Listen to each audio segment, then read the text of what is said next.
한국 언론 오도독. 예. 이 시리즈를 내고 있는 분입니다. 저희가 한번 모셨었는데 KBS 최경영 기자님 함께 합니다. 안녕하십니까? 안녕하십니까? KBS 네. 최경영입니다. KBS 기자인데 뉴스공장에 나와가지고 지금. 근데 워낙 독창적인 시리즈를 시작하셔가지고 예. 저희가 지난번에 한번 모셨고 이번에 다시 모셨는데 예.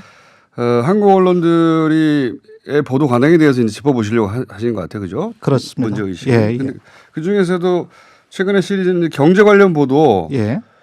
문제 너무 많다. 너무 많죠. 너무 많다. 이게 정파성 문제로만 볼 게 아니고요. 예. 저는 선정성 문제가 훨씬 더 크다고 봅니다. 일단 최악, 뭐 다른 얘기 최대 하기 전에 이런 거 너무 좋아해요. 예. 다른 얘기 하기 전에 혹시 예. KBS 라디오에서 뭐라고 한 겁니까?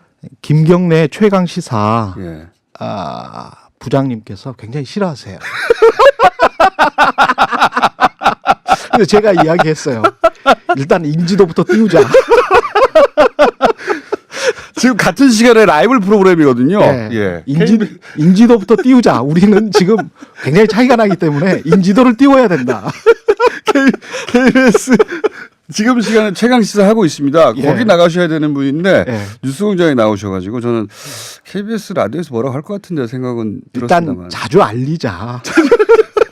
잘 안 듣는다. 자, KBS 최강 시사 죄송하고요. 자, 당분간은 저희가 모시겠습니다. 그렇게 라이벌 프로그램에 나오신 KBS의 최경영 기자님, 오늘은 어떤 사안입니까? 그 세금 하면은 굉장히 좀 뉘앙스가 안 좋잖아요, 우리가. 그렇죠. 예. 세금이 일단 좀 살짝 아까운 생각이 들어요.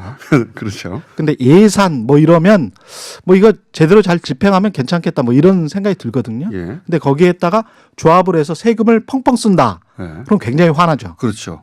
그런데 이번 예산은 경제 활력을 위한 마중물이다. 예. 마중물이다 그러면은 별로 뭐 그렇죠. 아까운 꼭 생각이 써야 되는 돈 같이 느껴지죠. 그렇죠. 예. 그런데 이제 정부에 따라서 이렇게 단어 자체를 달리 쓴다는 이야기를 하고 싶은 거죠. 똑같이 그렇죠. 세금으로 예산을 집행하는데 그렇죠. 그걸 어떤 관점에서 제목을 정하고 기사를 쓰느냐에 따라 완전히 달라진다. 그렇습니다. 예. 그 최경환 부총리가 계셨을 때가 이제 박근혜 정부인데 예. 그때 그 언론이 초이노믹스라고 아주 예. 근사하게 이름을 붙여주셨어요. 예. 최경 최노믹스도 아니고 초이노믹스. 초이노믹스 뭐 이렇게 미국 사람들이 부르는 것처럼 예. 초이노믹스다 뭐 이래가지고 근사하게 이름을 붙여주고 이게 최경환 효과라 그래서 예. 부총리가 취임하기 전부터 아파트 값이 올라가고 예. 경기가 좋아지고 예. 취임한 지 이틀 만에 막 주식 시장이 막 굉장히 좀 높게 상승을 하고 네. 그래서 최경환 효과 이런 게 굉장히 많이 등장을 굉장히 하고 긍정적인 접근이죠. 그렇죠. 그러니까 네. 취임하기 전부터 취임 직후까지 계속 최경환 효과에 관해서 이야기를 하고 예. 당시에 한 40조 정도 돈을 풀었거든요. 예. 그때 경기 부양책에 관해서는 야 이거 2단 3단 로켓이 준비됐나 이게 조선일보 주필 당시 송희영 주필이 이런 이야기를 해요. 2단 3단이 준비되냐. 예. 법을 걱정 말고 법을 걱정 말고 돌파 전략을 구사해라. 구사해라. 예. 색을 막 써라 이거죠. 예. 그렇죠. 근데 이때는 마중물이라고 이야기를 하거든요. 예. 이건 마중물이다. 네. 그냥 계속 써야 된다. 2단, 3단 로켓까지 마중물을 계속 써야 경기가 살아난다. 그리고 이 경기가 살아나야 정권이 재창출된다라는 뉘앙스를 계속 비치는 거죠. 예. 2014년, 15년 계속 이럽니다. 그러니까 16년까지도 사실은 이러거든요. 예. 초반에. 그래서 추경 예산을 거의 매해 집행을 맞습니다. 합니다. 기억나시죠? 네, 박근혜 추경. 예. 그래서 추경은 일자리 마련을 위한 어쩔 수 없는 마중물이다. 야당이 그거 반대하면 민생에 지금 발목 잡는다 그러고. 그렇죠. 그게 이제 계속 논리였어요. 지난 5년 동안의 논리였는데 예. 지금은 추경 예산 또는 일자리 예산 뭐 이런 거 하면 세금 펑펑, 예. 단기적 부양, 땜질식 처방. 이게 다 논리가 돼 있어요. 100% 똑같은 이야기를 하는 거예요. 똑같은 돈을 쓰는데 똑같은 우리 돈이에요. 그냥. 보수 정권 하에서는 로켓이 준비되어 있나 2단이 있나 3단이 있나 그렇죠. 계속 써라. 돌파해라. 법을 걱정 말아라. 이것은 초이 효과다. 뭐 이렇게 막 띄워주다가 그렇죠. 똑같은 추경에 대해서 문재인 정부 하에서는 단기적 처방, 세금 땜질 펑펑, 처방. 땜질 처방. 예. 단기적 효과에 그쳐. 맞습니다. 그것도 나올지 몰라. 그런 효과도 나올지 몰라. 뭐 유류세 인하할지 예. 일자리 예산할지 이런 것들을 다 지난 정부 때 했던 것들이거든요. 그런데 똑같은 정책에 관해서 어떻게 180도 달라져서 이런 이야기를 할 수가 있는 건지 그때는 이제 어떻게 마중물이고 정말 신기해요. 이런 거 보면. 이거는 이제 그냥 내용에 상관없이 문재인 정부 망하라는 거죠. 예, 보수 언론에서 아무것도 하지 말라는 거예요. 예. 그냥 아무것도 근데 정부가 아무것도 안 하면 망하는 거죠. 그렇죠. 근데 네. 정부가 재정 정책이라는 거는 일반적으로 다 하거든요.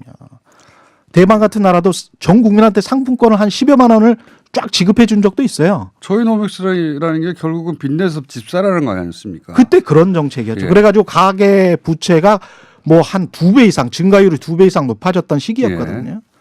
그렇다고 그래서 지금 조선일보가 반성합니까? 안 하죠. 절대 반성 안 하죠. 네. 자, 그때 사실은 부채를 만들어서 지금 사실 소비 여력이 떨어졌을 가능성도 굉장히 높거든요. 자, 똑같은 사안을 보수 경제지가 어떻게 완전히 뒤집어서 보도하는가 그렇죠. 그런 지적이셨고 다음 또 뭐 있습니까? 그 자영업 이야기 많이 네. 하는데요. 자영업. 경기 전망이 최악이다. 뭐 이런 이야기 많이 하지 않습니까? 최악. 예. 경기 전망 최악. 문재인 정부 들어서 5월 1일부터 네이버에 한번 검색을 해 보십시오. 뉴스만. 예. 그러면 900번이 넘게 나옵니다. 최악. 예. 예. 근데 제가 이제 나라가 망했어요. 예. 기사를 읽다 보면 우리나라 망했나 보다. 예. 그런데 2008년 1월 1일부터 2016년 한 9월 30일까지 제가 검색을 해봤어요. 예. 네이버에 경기 전망 최악 해가지고 뉴스를 보면 5천 건이 나옵니다. 5천 건. 그러니까 제가 선정성이 더 문제라고 했잖아요. 음. 최악이라는 말을 너무 좋아하는 거예요. 좀 나쁘면 무조건 최악이라고 하는군요. 무조건 그래요. 그러니까 매년 매해 그리고 자영업 하시는 분들이 사실 경기 전망이 좋을 때가 없었어요. 자영업자 형편 좋다는 뉴스를 본 적이 없습니다. 그렇죠. 예. 실제로 소상공인 진흥공단이라는 곳이 있는데 거기에서 2013년 1월 1일부터 해가지고 이분들의 경기 전망을 체감 지수를 쭉 그래프로 제가 그려보니까 예. 딱 한 번 100 예. 경기가 좋을 것 같다. 102 정도 나온 때가 있거든요. 예. 그게 2014년 3월이에요. 예. 근데 2014년 4월에 저희가 너무 기억하는 세월호 참사가 일어납니다. 예. 그때 42로 떨어져요. 41로. 예. 그 이후에 60에서부터 80까지 왔다 갔다 계속 하는 거예요, 지금. 예. 그러니까 아주 냉정하게 냉철하게 지금 상황을 보자면 2014년 4월 이후에 경기가 사실 정체되고 큰 폭으로 살아나지 않고 있다.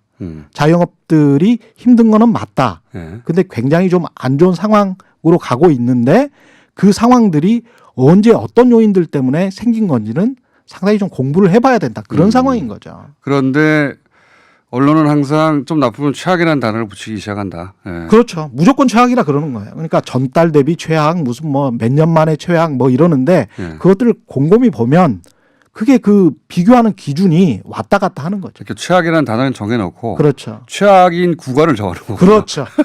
그러니까 그래프가 계속 왔다 갔다 하기 때문에 예. 계속 최악이라는 단어를 쓰고 싶을 때마다 쓰는 거죠. 그리고 무슨 숫자가 나오면 이거 최악이라는 단어를 쓰면 사람들이 일단 눈길을 끄니까 예.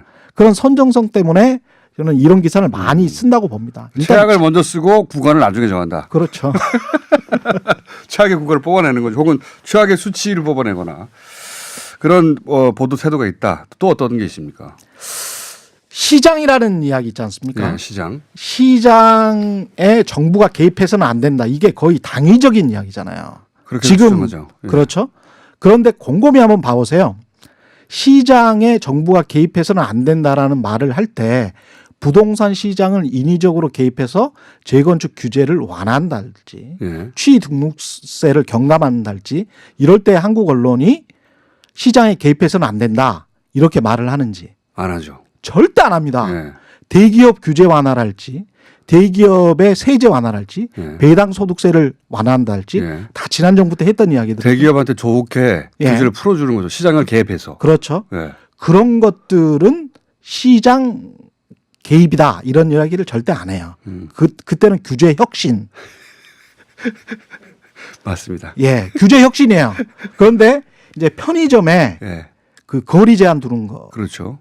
이번에 저 김용균법 같은 거 있지 네. 않습니까? 노동자들의 건강, 안전, 그 다음에 소상공인들의 어떤 이익을 지키는 문제. 기업이 불편하면 시장 개입이라고 주 말하는 52시간, 최저임금 이런 거는 정부가 시장에 개입하는 거예요. 그러니까 기업이 불편하다는 말을 시장에 개입하다는 말을 표현으로 쓰는 거죠. 그렇죠. 네. 그러니까 네. 사실은 기업을 좀 안 좋게 기업 측면에서 좀 불리하다. 네. 불편하다. 예, 불편하다. 이런 정책은 다 시장 개입이 되는 것이고 그 외에 뭐 일반 다수 국민들을 대상으로 한 거는 야, 이 시장 개입하지 마.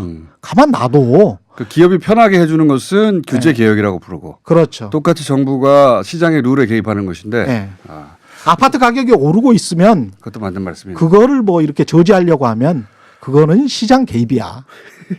아파트 가격이 떨어지고 있으면 야, 그거 경기 부양해서 아파트 가격 올려야지. 빨리 시장 개입해. 라고는 말하지 않지만 예. 부동산 경기를 부양해야 한다. 예. 규제를 타파해야 된다. 규제를 타파해야 된다. 뭐 이런 이야기를 하는 거죠. 저 하나만 더 하실까요? 시간 관계상. 아, 뭐 지금 이제 이런 정부의 보도 태도가 노무현 정부 때도 사실은 그 똑같이 나왔거든요. 한국 언론의 이런 보도 태도가. 근데 꼭 사용하는 것들이 택시 기사, 예.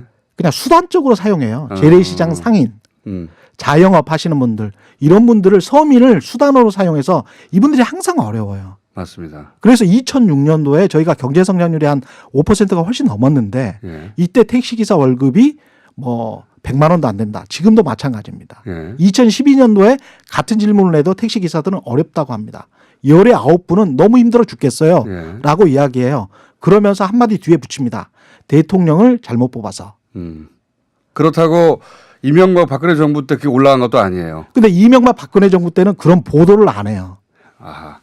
그러니까 이제 이 상대적으로 진보적인 정권이 들어섰을 때 서민이 항상 어려운데 그 서민의 어려움을 이용해서 그 정부를 공격하는 그렇죠. 패턴이다. 그러니까 너무 이게 서민을 수단화 시키는 거거든요. 어떻게 보면 되게 화나는 일이에요.